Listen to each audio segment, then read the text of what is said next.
morning, everyone. Trans-Channel Tina Louise Spalding here to do our daily Course in Miracles lesson together. Today is lesson number 46. God is the love in which I forgive. God does not forgive because he has never condemned, and there must be condemnation before forgiveness is necessary. Forgiveness is the great need of this world, but that is because it is a world of illusions. Those who forgive are thus releasing themselves from illusions, while those who withhold forgiveness are binding themselves to them. As you condemn only yourself, so do you forgive only yourself. Yet although God does not forgive, his love is nevertheless the basis of forgiveness. Fear condemns and love forgives. Forgiveness thus undoes what fear has produced, returning the mind to the awareness of God for this reason.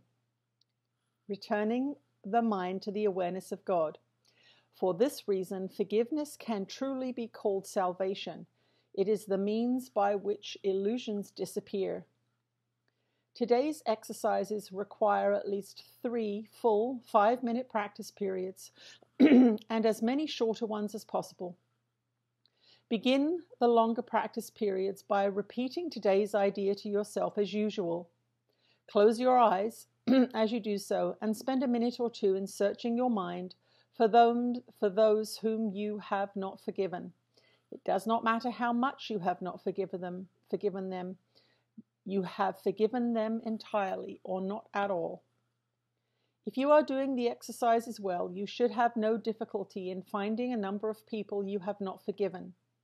It is a safe rule that anyone you do not like is a suitable subject. Mention each one by name and say, God is the love in which I forgive you, Susie. John. The purpose of the first phase of today's practice periods is to put you in a position to forgive yourself.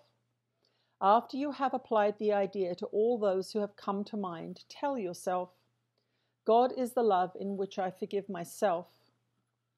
Then devote the remainder of the practice period to adding related ideas such as, God is the love with which I love myself. God is the love in which I am blessed. The form of the application may vary considerably, but the central idea should not be lost sight of.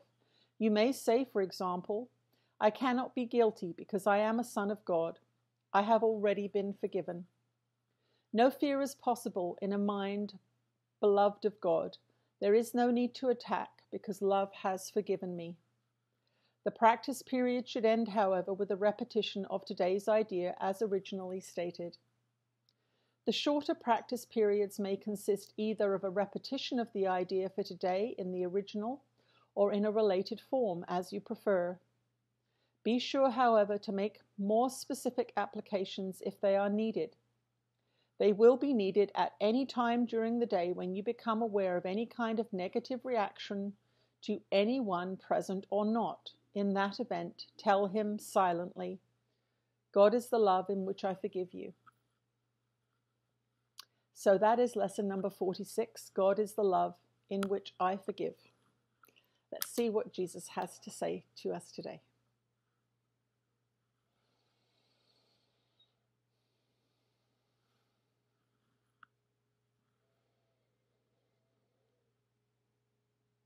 You are blessed beings indeed. I am that one that you know as Jesus. And this, of course, is the foundation of the teachings of A Course in Miracles, that forgiveness is the path to your salvation. Now, many of you in this world have been taught a way of forgiveness that is not in alignment with this particular course, this particular truth, this non-dualistic teaching. Non-dualistic teachings teach that there is no duality, that there is only love. It is flowing or blocked. You are aware of it or not. You are all one.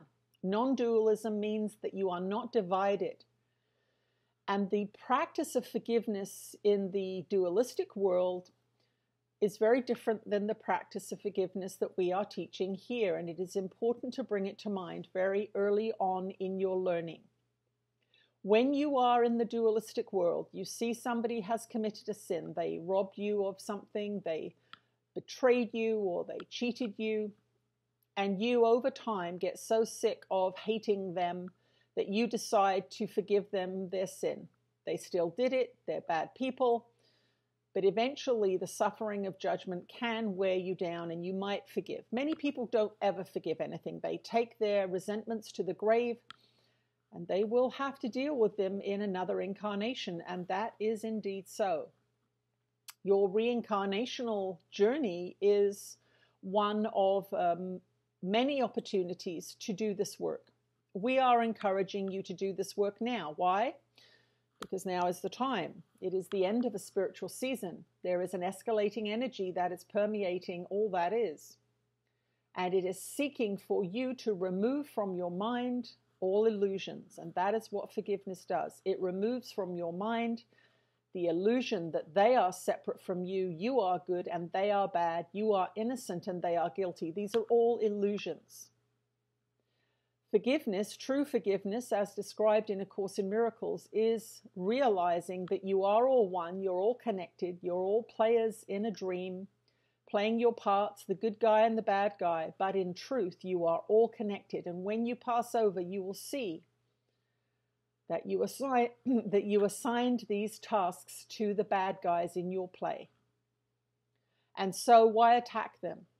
Why judge them? Why say they are bad when in actual fact you have brought them into manifestation through your own desire for separation? And it is in your desire for reunification, not only of mind, but body and spirit with all that is. It is your destiny to reunify yourself so that you do not need to suffer anymore in this place of guilt, shame, death, unforgiveness.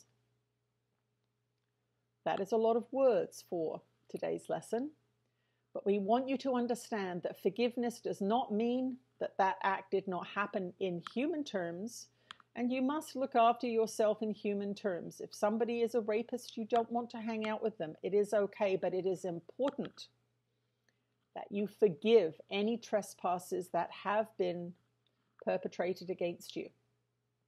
Once again, you must treat yourself as a human and keep yourself safe.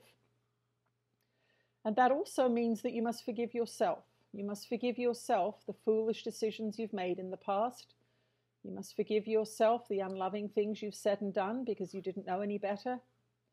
You must, in fact, forgive yourself so that you have a clean slate now, today, and that you can choose love today, and that there is no consequence for having not chosen love, for it is not real in God's eyes. It is not real in love's eyes. Love is all there is in love's eyes. And those shadows, those spaces, those dark patches that demonstrate the unloving behaviors that you have all participated in at some point, they are merely nothing. To God, they are merely nothing, because love is all that is in non-dualistic teachings. I am that one that you know as Jesus. And I love all of you, regardless of what you have done, what you have said, how you dress, how much you weigh, how much money you have, where you live. It does not matter. You are all beloved. You must remember that. We will see you again tomorrow. Wow, that was lovely. Thank you all for joining us today. We'll see you tomorrow. Bye.